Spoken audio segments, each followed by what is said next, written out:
кълват и тази сутрин кълват. За радост. Ама той е голям, а нямаме канджа, нямаме и кеп. И не знам как ще го извада.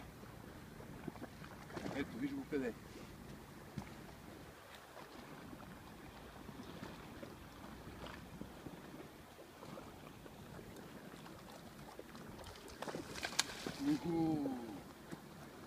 Отиваме към камъните.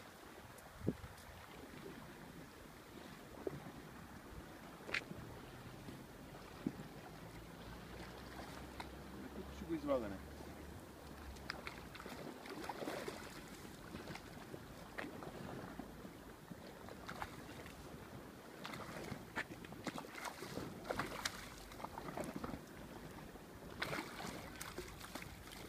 Да, ако искаш, се кава да изтегля това. Ти го снимай сам.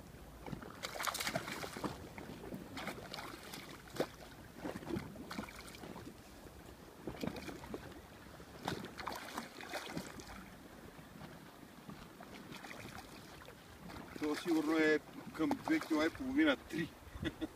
Затова ви съветвам, като идвате тук на Корфу, да идвате с кеп по-голям или с канджа, защото виждате ли какви риби кълват? Рано сутрин на развиделяване. Много елитни риби. Няма такъв.